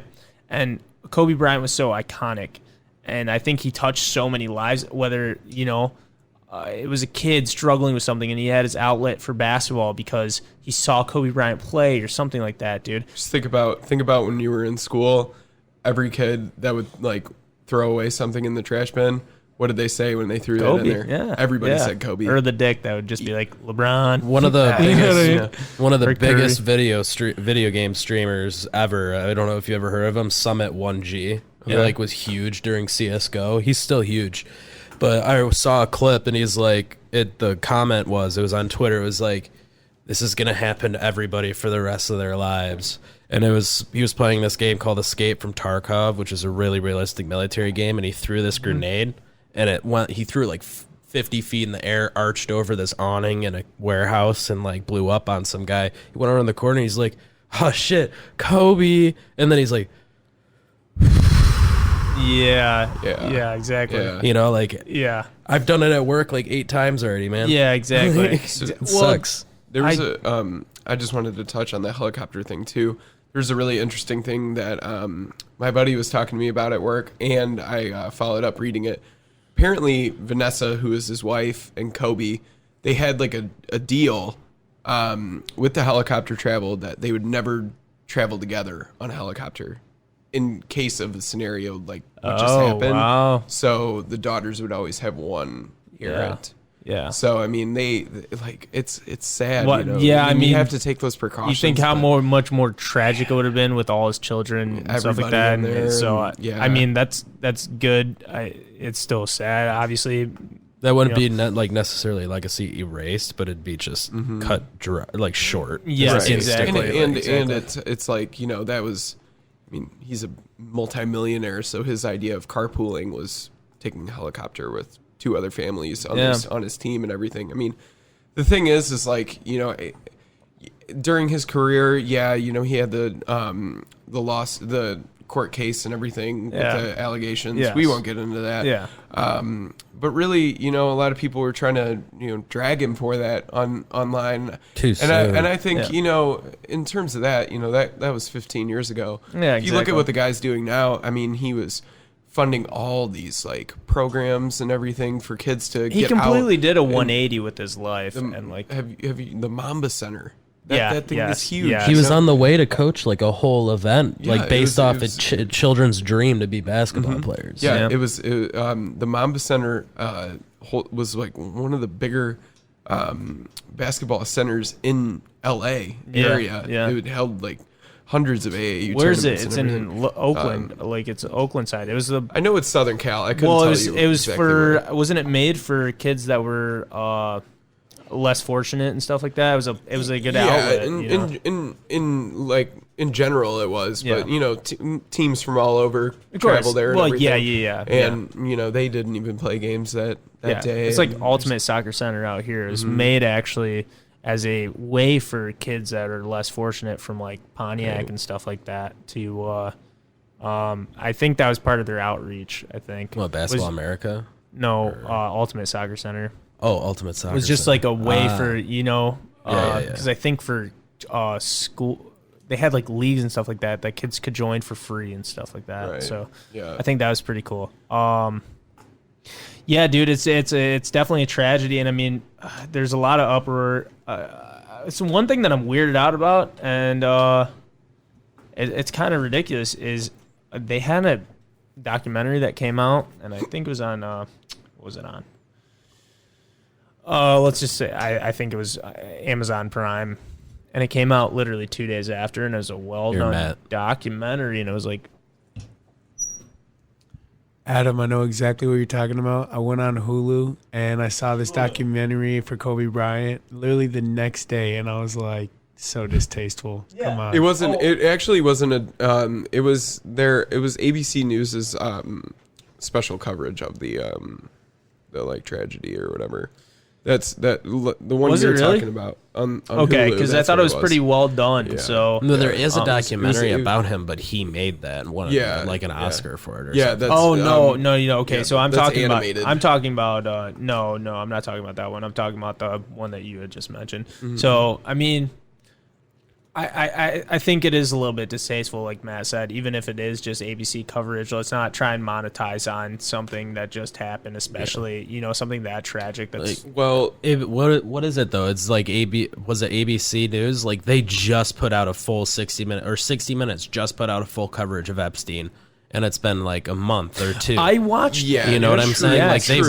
they True, waited but- a little bit, but the next fucking day or the 2 days after, Yes, The exactly. that's a little the like thing people are is- still like, the, man. The thing is like I can see both sides in that because, yeah, you know, it is wrong to monetize somebody's death, but when you think about it, like for me personally, and I know a lot of other people, like it felt like the world stopped when Kobe died. Oh, Like, 100%. it felt like the world stopped. Yeah, And but I mean, here's the thing: is coming from a good mentality. What I'm trying to say is that I saw the article. I literally read it. I swear at like noon, that day, maybe a little afternoon, like right when it happened. And from there, it's like I didn't go digging more. Like, there's to some degree that you just need, because what more are you going to learn about him that he died? Okay. So sitting back for a week, yes, people, like, the world did stop. So sit back and process it, talk about all the good memories, and then a week from when it happened, go in and dive deep into the coverage of what happened. Yeah. Maybe a little after, but I think that, like Matt said, it's just a little too soon. Two things real quick. I think the messed up part was TMZ reported it before Vanessa Bryant knew that Kobe died. Yeah, that was his fucked family up. didn't know. That's messed up. That is fucked up. If you guys remember about, 10, 11 years ago, since when did Michael Jackson die? 2009. Yeah, so about 11 years ago. Yeah. I remember when he died, and I remember for like 3 days straight, CNN, Fox News, everything, it was all Michael Jackson. Oh, 100%. Literally all about him. Yeah. You know, and his, so I think, this isn't well, dude, here's something, I guess, for documentary for me. Right. It's there to let people not forget. And when you put it too quickly, it almost seems like they're just trying to monetize on what happened. Yeah. Because if you space it out, I mean, people get over things, you know what I mean? Never truly forget, but it's just a reminder. It's a constant reminder. And I mean, people need that after a while. They don't need more fuel to the flame immediately. Yeah, true. But I think when like icons like that die, like when Michael Jackson dies, when Kobe Bryant dies, when fill in the blank, whoever you can think of dies, it impacts so many people, and so many people want to watch that type of stuff. They don't. It's monetizing something, a terrible situation, but at the same time, you're giving your audience the content they want at that particular time. The point that I was trying to get at with that, though, is that when I was saying is I read that and stopped, is with other people, like monetizing that, it works because people give into their tendencies and want to hear the bad things and get the dirt and like whatever situation it is. Yes. Just like in reality, you should just stop. I didn't agree with the publication of Michael Jackson either, but I think Michael Jackson's a different story, and we've talked about it before, and he's way more controversial. And like Kobe, like I feel like the right address for Kobe was things like what Shaq did. If you watch how Shaq talked about Kobe, it's like a 5-minute clip, dude. Shaq, that's like I think the first time Shaq's ever like broke down and cried on live TV. It was like a 5-minute to the point, like what he said. They never played on the same team, did they? Shaq and Kobe? Oh yeah, dude. They won. They win 4 together. I don't know 5 anything, together? bro. I don't know anything about basketball. It was Kobe's first year was Shaq's first year at the Lakers. Okay. They won 3 championships in a row, and a lot of people say that the early 2000s Lakers are the best basketball teams of all time. Okay. Shaq and Kobe is the number dude. one. I don't know They're enough like the most about basketball. iconic duo of basketball. Okay, of all fair time. enough. Yeah, and they hated each other the whole time when they played. So Really? it was like a big deal. Yeah, because so in 2004, when the Lakers played the Pistons in the finals, Shaq and Kobe's feud was really heating up. Kobe was flying after games to Colorado for his case and everything, and then flying back right after. So there was a lot of stress and a lot of strenuousness on that.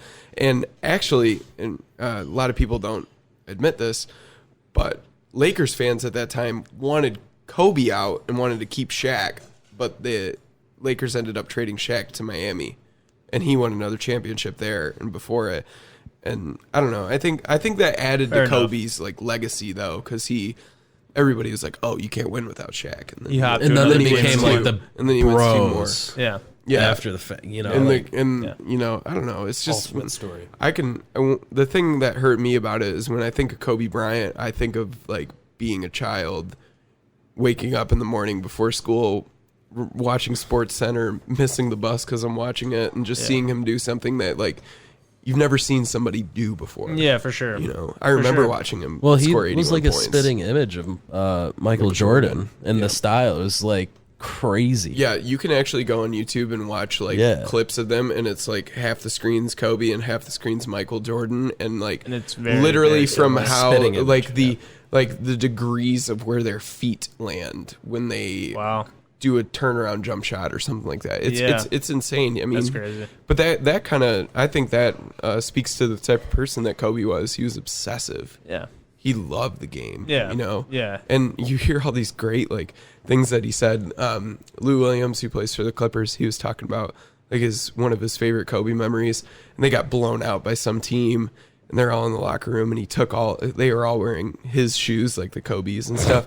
And he took them, and he was like, until y'all motherfuckers learn how to play basketball, y'all don't get these or whatever. You know, y'all suck. You don't deserve these or something. You know, I just think that stuff's great. Yeah, you know? definitely. So, that's a captain. That's the Mamba mentality. It's the Mamba mentality, man. 100%. It's the Mamba mentality. Yeah, fucking. I mean, that's And prayers go out to his family, dude. Like 100%, and you know, everybody affected by it. 100%. I think everybody can learn something from Kobe. Yeah, 100%. Just the way, like, if anything, even like with us in this podcast, if we take this podcast with the Mamba mentality, there's no. Yeah, we're trying. And I actually have I have a quote, dude, that I looked up before by Kobe Bryant because I knew we'd address this at the end, dude.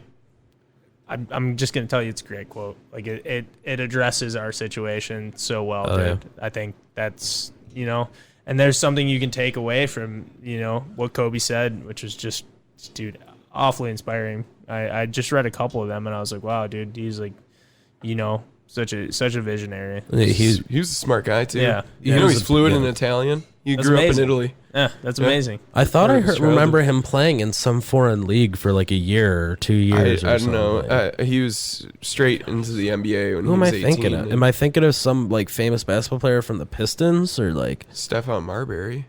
That's who I can think of.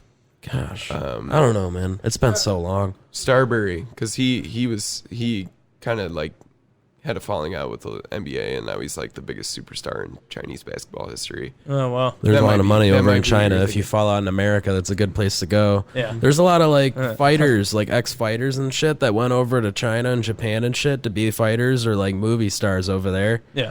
It's so funny.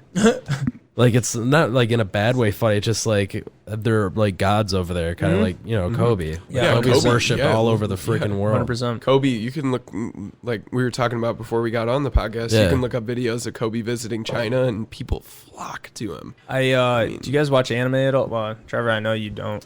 Decent. Okay, there's a show called My Hero Academia. Did you see the post? The illustrator of My Hero Academia, the lead designer, he made a picture of the main character, and I think they're going to introduce this in the new season, is at least one episode with him wearing Kobe's as a tribute.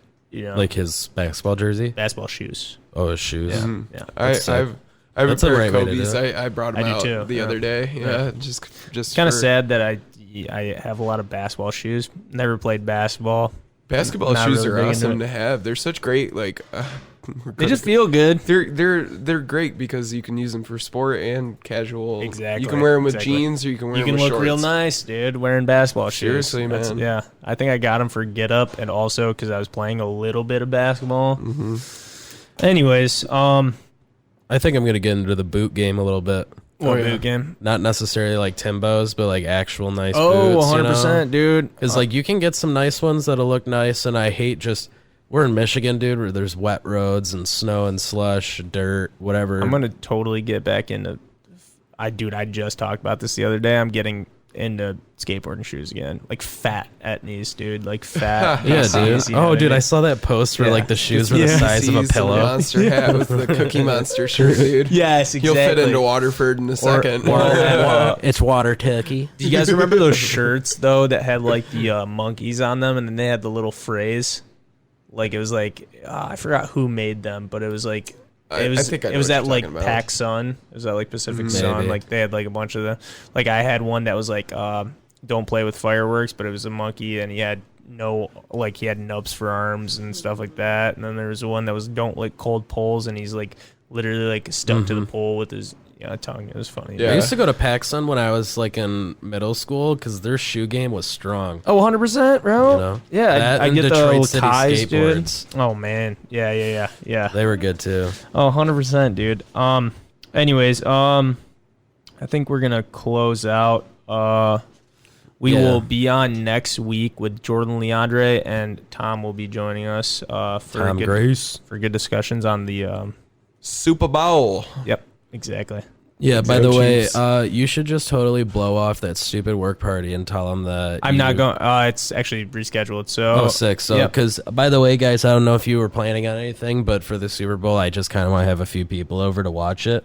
I was actually going to do the same thing in my house, but we can see. I'll see what's going on. If not, that's friends? fine. Yeah. Just as long because I want our next episode, we want to talk about the game.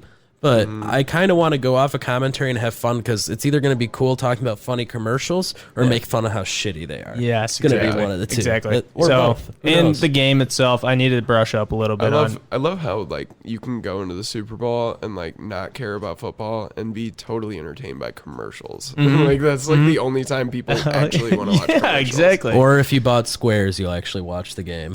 You know? Dude, that's last year. The game was terrible, but my numbers were 3-3.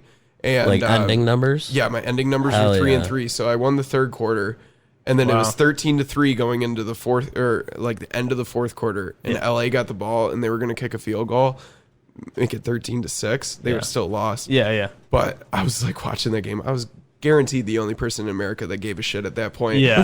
He, Yeah, he 100%. missed the field goal, and I was like jumping up and down, like yeah, I just won $500. What are the chances? Dude, that's crazy, man. I need to start betting on UFC fights because I'm right like 95% of the time. Dude, I couldn't have called the last one. But anyways, yeah, we'll wrap up right now. Tom, will you help him close? Of course. Or you know close how to it. do it. Anyways, so just to go over real quick, let's hit the socials real quick. Yeah, And then I got the quote. Yeah, so just real quick, if you guys are listening so far, thank you so much. And I'm sure if you have, you already have subscribed, but please, if you aren't, just hit that like button, subscribe. There's that bell for the notifications that'll let you know every time we drop an episode, which we won't be annoying you. It's once a week, every Thursday, but now we're changing it so that it's going to be uploaded probably at noon, like Michigan next time. day. On Fridays, so that it's at a more Eastern convenient Standard time. Time. Eastern Standard Time. Spotify will get it early, and Apple Podcast and all other platforms. The only one that doesn't is YouTube. Yeah, It'll be the everything will next be up day. on Thursday besides YouTube. Yes. YouTube will be the next day, but that's for the convenience of notifications. But so I mean, hit that like, subscribe, bell for notifications again. You can follow us on Instagram at The Surreal Series, Twitter at series_surreal. We have that Facebook page, The Surreal Series. That subreddit is r/The Surreal Series. I don't think there's anything else. Facebook page, yeah. I said that. Okay, and Yeah. we just made a LinkedIn. Doesn't really.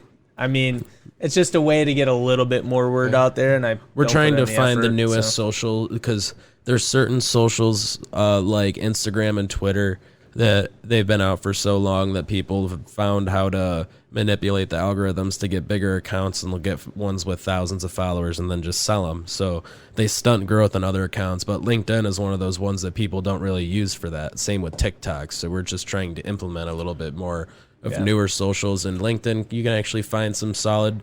We've seen that we can link up with Dave and Chuck the Freak on there if we really wanted to, like connect and talk to them. You know, just like 100%. Well, ton of radio hosts. So I want Tom to read off the quote because it means he means a lot to him. So, you know. All right, so this is Kobe Bryant on Chasing Success. When you make a choice and say, come hell or high water, I'm going to be this, then you should not be surprised when you are that. It should not be something that is intoxicating or out of character because you have seen this moment for so long that when that moment comes, of course it is here because it has been here the whole time, because it has been in your mind the whole time. It's pretty far out there. And I think, like I was saying, I think it goes hand in hand with us, man, because, I mean, dude, just we focus on what we got, you know, and through the thick and the thin, you know, you guys are here. You know, we're doing this together, and come hell or high water, man. That's, you know. And when did this idea spark? I called you when I was in a Kroger at like 6 p.m. on some day. Yeah, dude. May. It was in like May or something like that. Last year. Yeah, it was, and I think maybe we had talked about it just we were trying so roughly, well, dude. we were maybe roughly as a funny thing. We didn't even talk about it yet because we were trying to get video game streaming going. Yes. And then I was like, this just doesn't feel right. Like, even though we got things set in place for it on both of our parts, or mainly my part at that point. Adam just wanted to get into editing and like learn and help me out with that. Yeah. But I was just like, dude, this is all wrong.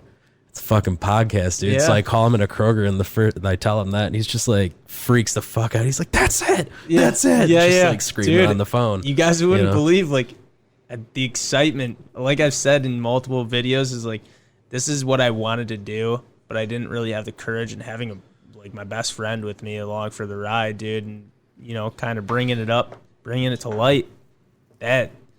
This is everything, and I think it means everything to both of us. I mean, family. Yeah, exactly. And you guys are a part of this too, just as much as we are, Yeah, so. And that's something that we're thankful about too, is like the second that both you guys came in here, it was like compliments about it. And you were like, this is like, you guys are like, this is dope, and you're just as enthused about it. Right. Because I remember when you were telling me at work that you were thinking about it, and I was like, dude, I'm going to school for this right now. Like, I really want to help you. Like, I'd love to, Dude, I just said at that time, I'll tell you my strategies. I didn't really bring it up to you for the longest time because I didn't want it to be like, oh, I learned that you went to school for it. I'm going to try and get you in on this. Like, I'm using you like a peg. So, like, I waited for you to bring it up to me like 3 or 4 times. I'm like, all right, he's actually interested. I can bring it up to him like, yo, so we're actually going to be working on this. And that's how it all came into place. I just didn't want to, because me and Adam are both like, what we said is, even to this day, we haven't took a dime from anybody on anything,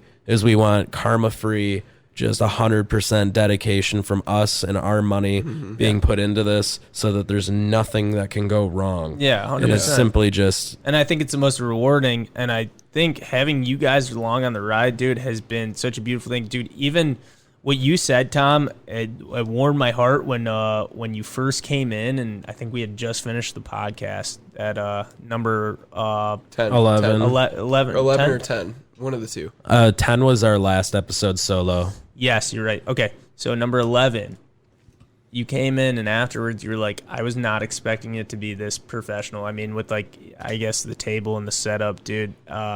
A lot of people like have remarked in that, I guess, but to have somebody physically say it to us, and one of our guests, say, wasn't expecting that, Yeah, like I was expecting like some janky, ghetto setup. Exactly. Hey, we got a couple of iPod headphones, right? A few lawn chairs. Yeah, exactly. No, exactly. I mean, it's far from perfect. It's man. Far from perfect, but dude, we're making this place, Yeah, it feels like home now. Yeah, 100%. I feel like last Thursday when I wasn't here, now granted, I was having a great time celebrating. Yeah. I was like, man, happy belated birthday. Thank you. Yeah. I wish I was hanging with the dudes at the podcast. Yeah, 100%, dude. We missed you last week, dude. But I was like, I want you to have that day, really, dude. I think that was important. I think that was really important. Yeah, we were. That's what I've thought a lot about this week, is just, I set like the whole monetary thing aside and how wanting to be successful with this, how badly we want it. Yeah.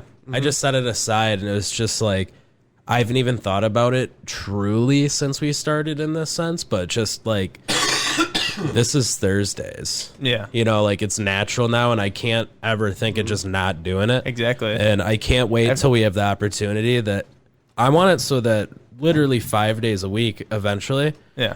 Each day we're doing some different podcast. Yeah, 100%. Or 1-2 days out of the week is YouTube videos, and then the other 3 are podcasts. I agree. Yeah, I agree. It's like, that'll be so fun. We want to do like eventually an MMA circle style podcast, and then maybe like we'll do like a basketball, hockey, and football centered one, so that one can go year round, because UFC itself is year round.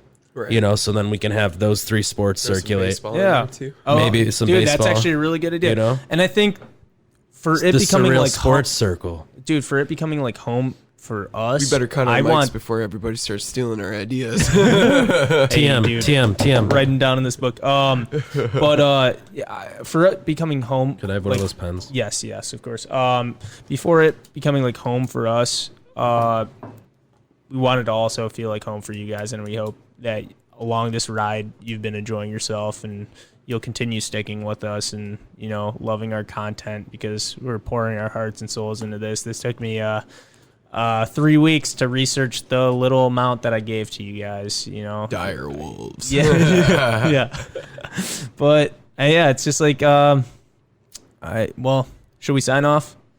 I mean, I liked it where it was going Yeah. a little bit. That's just what we were trying to touch on, the future a little bit. Yeah. It's exactly. Because from here, I guess one last thing is we're really starting to work out the financials for video, and it seems like there's a light at the end of the tunnel. So we're gonna be able to get it in a good spot.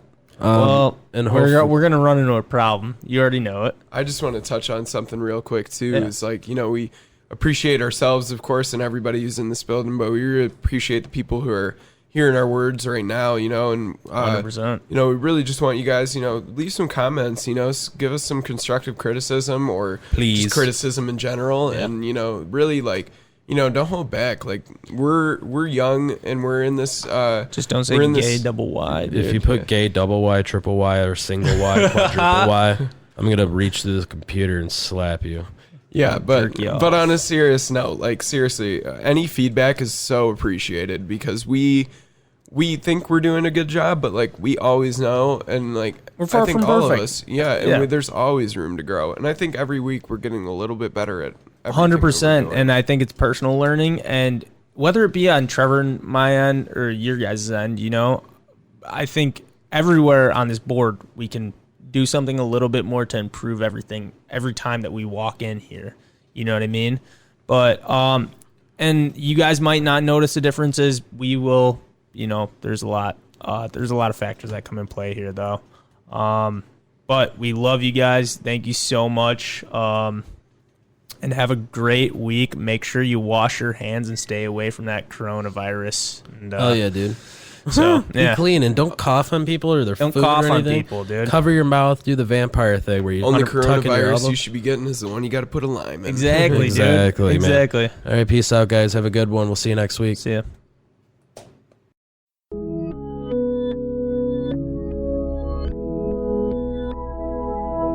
Why are you saying that? This is some real serious, baby.